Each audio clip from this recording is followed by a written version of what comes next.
नमस्कार, मी जानवी सावंत. आपला बायोस्कोपमध्ये आपलं स्वागत आहे. वर्ष 2024 ज्या प्रेमाने बाप्पाचं स्वागत करण्यात आलं होतं, त्याच प्रेमाने एक चित्रपट घराघरामध्ये पोहोचला होता आणि तो म्हणजे घरत गणपती. त्या चित्रपटाला अक्षरशः लोकांनी डोक्यावर उचलून घेतलं होतं आणि विशेष म्हणजे यावर्षी तो चित्रपट रिलीज झालेला आहे. 29 ऑगस्टपासून हा चित्रपटगृहामध्ये आपल्याला पाहायला मिळतोय आणि त्याच निमित्ताने चित्रपटातले कलाकार आणि अर्थात डिरेक्टर आपल्यासोबत आहे. आपल्यासोबत भूषण आहे आणि अर्थात नवज्योत सर आहेत. तुमचं दोघांचंही खूप खूप स्वागत. थँक्यू. आणि गणेशोत्सवाच्या तुम्हाला खूप खूप शुभेच्छा. तुम्हा सगळ्यांनाही खूप खूप शुभेच्छा. सगळ्यात आधी मी तुम्हालाच विचारेन की पुन्हा रिलीज करण्याची संकल्पना तुम्हाला सुचली कुठून? गेल्या वर्षी जेव्हा पिक्चर रिलीज झाला ना, तेव्हा ॲक्च्युली एक वर्षभर आम्हाला भरपूर प्रेम मिळालं. पण जेवढ्या लोकांनी लास्ट इयर थिएटरमध्ये फिल्म बघितली ह्याच्याहून जास्त किती लोकांनी OTTवरती फिल्म बघितली. पण भरपूर लोकांचा या मेसेज होता की आमचं चुकलं, आम्ही ही फिल्म थिएटरमध्ये नाही बघितली. आणि दुसरं म्हणजे हा पिक्चर असा आहे की तो मोठ्या पडद्यावरतीसाठी बनवला गेलेला आहे. म्हणजे आम्ही पण शूट करताना 70 mm चा विचार करून हा चित्रपट बनवलेला आहे. सो लोकांना एक पुन्हा संधी मिळावी की थिएटरमध्ये सहकुटुंब सहपरिवार हा चित्रपट त्यांना मोठ्या पडद्यावरती अनुभवायला मिळेल. म्हणून आम्ही डिसाईड केलं की आम्ही परत रिलीज करतोय. अगदीच. आणि प्रेक्षक अजूनही तो डोक्यावरती घेत आहेत. मी तुझ्याकडे येईन. गेल्या वर्षी खरं तर मला तुझ्याशी बोलता आला नाही या चित्रपटाच्या प्रमाणे, त्यामुळे आत्ता मला परत बाप्पाने संधी दिली आहे. तर तुझा काय अनुभव होता तो घरत गणपती ओव्हरऑल शूट करतानाचा? बिकॉज बाप्पा तुझ्या फार जवळचा आहे, आय नो. तर काय भावना होत्या? खूप प्रेम मिळालं आहे या वर्षभरातच. इतकं प्रेम मिळालं आहे आणि ते सगळं घरत गणपतीमुळे. खरं सांगू तर मी वाट बघत होतो अनेक वर्षांपासून की आपल्यावरती चित्रित झालेलं एखादं गाणं लोकांच्या घराघरात वाजावं, जे टायटल सॉंगचं व्हायचं. जेव्हा पिंजरा मालिका आली होती तर ठिकठिकाणी कायम आपल्या सिरियलचं गाणं ऐकू येतं आहे, लोक बघतायत हे कळायचं. तसंच चित्रपटांमधली पण गाणी ऐकू यावीत जे माझ्यावरती चित्रित झालं, तर असं झालं नव्हतं. खूप वाट बघावी लागली. माझ्या सिनेमांमधली काही गाणी हिट झाली आहेत पण ती माझ्यावरती चित्रित नव्हती. आणि मी म्हणेन 10-1 वर्षांनंतर हा योग आलाय की घरत गणपतीची गाणी आज सगळीकडे वाजतायत, घराघरात वाजतायत आणि इतकं प्रेम मिळतंय. सो खूप दिलं या चित्रपटाने आणि त्यासाठी कायम ऋणी राहीन. त्यातून लगेचच चित्रपट रिलीज होतोय हे पहिल्यांदाच होत असेल की मागच्या वर्षी रिलीज झालेला चित्रपट पुन्हा एकदा रिलीज करतायत. याचं कम्प्लीट श्रेय आमच्या प्रोड्युसर्स आणि डिरेक्टरचं आहे, पण त्याचबरोबर प्रेक्षकांचं सुद्धा आहे. कारण मनापासून चित्रपट सगळ्यांना आवडलेला आहे. बऱ्याच दिवसांनी किंवा काळानंतर असं म्हणेन की खऱ्या अर्थाने सहकुटुंब एक चित्रपट बघू शकतो. म्हणजे लहानात लहान ते आजोबांपर्यंत आणि अशा अख्ख्या कुटुंबांनी हा चित्रपट पाहिलाय.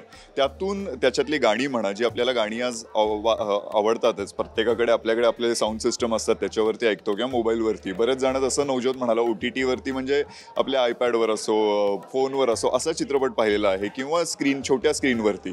पण हा चित्रपट खरंच जेव्हा तुम्ही परत जरी तुम्ही OTTवर पाहिलं असेल, जेव्हा तुम्ही मोठ्या पडद्यावरती बघाल तर कळेल त्याचा इफेक्ट खूप वेगळा आहे. जरी आपल्या घराघरातली गोष्ट आहे पण तरी ती लार्जर दॅन लाईफ पद्धतीने ज्या रिचनेसनी मांडलेली आहे तर ते बघण्यासारखं आहे आणि ते पुन्हा एकदा प्रेक्षकांना अनुभवता येणार आहे. आणि ते त्यांच्याच प्रेमामुळे. म्हणजे लोकांचा मेसेजेस होता की प्लीज पुन्हा एकदा रिलीज करा, पार्ट 2 हवा आहे, पण पार्ट 2च्या आधी एकदा परत आम्हाला बघायचं आहे. आणि तेव्हा चुकलं, कारण की बऱ्याच वेळेला असं होतं फिल्म पोचेपर्यंत आपण फिल्म थिएटर्समधनं निघालेली असते. तरी घरत गणपतीचं दुसरं श्रेय हेही की OTTवर जेव्हा रिलीज झाली होती फिल्म मागच्या वर्षी, ती रिलीज होत असताना सुद्धा थिएटरमध्ये पण सिनेमा होता. हेही मी पहिल्यांदा पाहिले की सिनेमागृहातही सिनेमा आहे आणि OTTवर पण आहे आणि तरीही लोक OTT न हे करता सिनेमामध्ये जाऊन बघतात. तर म्हणून ही संधी पुन्हा एकदा आली आणि आम्ही सुद्धा त्याने सिनेमात जाऊन परत बघतोय.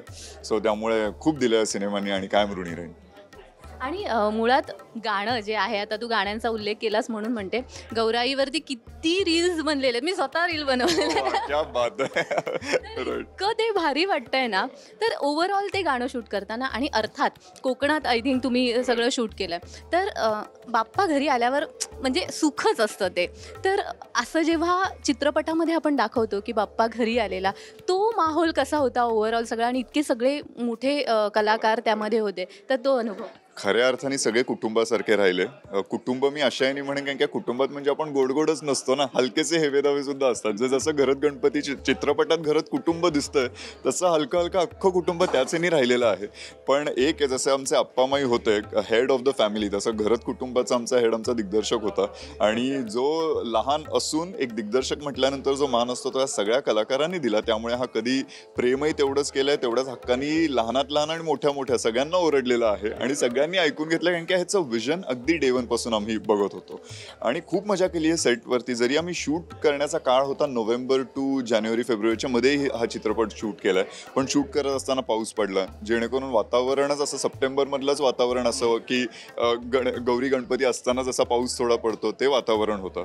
आणि एरवी तर चित्रपटात आम्ही म्हणतोय की 7 दिवस गणपती ह्याच्यावरती चालू आहे, पण खऱ्या अर्थाने आम्ही जवळजवळ 40 दिवस तो गणेशोत्सव जगलोय. आणि हा काळ तर एवढा कधीच मिळत नाही. बाप्पा बरोबर बाप्पा येतात आणि असं आपल्याला पटकन आले 10-11 दिवस झाले किंवा 1.5 दिवस तर अगदीच कमी पडतात. पण तसा आम्ही ऑलमोस्ट 40-45 दिवस शूट केला हा चित्रपट. त्यामुळे अख्खा हा गणेशोत्सव आम्ही गौरी गणपतीचा सण 40 दिवस तरी जगलो होतो. खूप मेमरीज आहेत. अख्खं कुटुंब आजही तेवढ्याच एकीने आहोत आणि म्हणून मी नवज्योतला सारखं सांगतोय की लवकर पार्ट 2 अनाऊन्स कर. भरपूर अजून स्कोप आहे स्टोरीसाठी आणि प्रेक्षकांचंही मन भरलेलं नाही, अजून बघायचं पुढे काय होतंय सगळ्याच कॅरेक्टर्ससाठी. कारण की प्रत्येक पात्र या चित्रपटातलं इम्पॉर्टंट आहे. प्रत्येक जण हिरो आहे. एकाही पात्राला तुम्ही बाहेर काढलं तर चित्रपट अपूर्ण राहील. आणि नुसतंच हे ॲक्टर्सबद्दल नाही म्हणत आहे तर टेक्निकल टीमसुद्धा, म्युझिक तेवढं स्ट्रॉंग झालं आहे, एडिटिंग तेवढं स्ट्रॉंग आहे, कॉस्ट्युम्स, सगळ्या डिपार्टमेंटनी मनापासून आणि चोख काम केलेलं आहे. आणि कम्प्लिटली प्रत्येक डिपार्टमेंटचं श्रेय, त्याचबरोबर कॅप्टनचं श्रेय. नवज्योत, आता एवढं कौतुक ऐकल्यावर मी तुमच्याकडे येईन की आता म्हणतोय तो पार्ट 2 तर अशी आशा बाळगू शकतो का आम्ही? म्हणजे भूषणचा लास्ट इयरपासून हा प्रयत्न आहे आणि आम्ही कुठेही इंटरव्ह्यूला जातोय तो एकदम असा स्लायली ही गोष्ट सगळ्या मीडियासमोर सांगत आहे. त्यामुळे सेल्फी ऑनेस्टली जेव्हा हा चित्रपट लिहिला गेला तेव्हा ह्याचा पार्ट 2 होईल असा विचार नव्हता. पण लोकांचा आग्रह आणि आमच्या घरात कुटुंबाचा आग्रह हे बघताच मी नक्की ह्याच्यावरती विचार करतोय. कधी अनाऊन्स करू, कधी येईल त्याचं काही आत्ता मी सांगता येणार नाही. पण होपफुली बाप्पांची इच्छा असेल तर पार्ट 2 नक्की येईल. बाप्पांची म्हणण्यापेक्षा प्रेक्षकांचीही आहे. बाप्पाचा आशीर्वाद तर निश्चितच पाठीशी राहील. आणि आता पार्ट 2ची जरी तुमच्या मनात काहीही विचार नसेल तरी सुद्धा पार्ट 2साठी TV9 कडून खूप खूप शुभेच्छा. Thank you so much. अर्थात गणेशोत्सवाचा सुद्धा तुम्हाला खूप खूप शुभेच्छा. आणि तुम्ही इथे आलात आणि खूप छान तुमच्या चित्रपटाबद्दल आम्हाला सांगितलं, त्यासाठी खूप खूप धन्यवाद. पुन्हा एकदा TV9च्या सगळ्या प्रेक्षकांना हीच विनंती करेन की चित्रपट पाहिला असेल तर पुन्हा जाऊन बघा, सहकुटुंब बघा, तुम्हाला नक्कीच आनंद मिळणार आहे. आणि जर पाहिला नसेल तर ही संधी तर अजिबात गमावू नका, कारण नक्कीच OTTवर आहे, तुम्ही बघू शकता. पण जर जवळच्या चित्रपटगृहात, तुमच्या जवळच्या चित्रपटगृहात सिनेमा असेल तर अजिबात चुकवू नका. घरात गणपती नक्की बघा. आणि एक मी ॲड करेन की पहिल्यांदाच असं होतं आहे की मराठी सिनेमाला रिलीजचा चान्स मिळतो आहे. ही खूप रेअर गोष्ट आहे. त्यामुळे मराठी सिनेमाचं कॉन्टेंट तर उत्तम दर्जाचं आहे, पण तेवढंच प्रेक्षकांचा सपोर्ट ही आमच्यासारख्या यंग फिल्म मेकर्सना पाहिजे. त्यामुळे मी प्रेक्षकांना तेच सांगेन की हा मोठा चान्स मराठी सिनेमाला मिळाला आहे. आज घरात गणपतीनी सुरुवात झालेली आहे रिलीजची. सो त्याच्याबरोबर अनेक असे चित्रपट येऊ शकतात ज्यांना रिलीजची संधी मिळू शकते. सो जर तुम्ही जर थिएटरमध्ये जाऊन हा पिक्चर परत बघाल तर असेच आपले मराठी सिनेमा अजून वरच्या लेवलवरती जाईल. खूप खूप धन्यवाद. आणि आपला बायोस्कोपमध्ये आता आपण इथेच थांबतोय. धन्यवाद.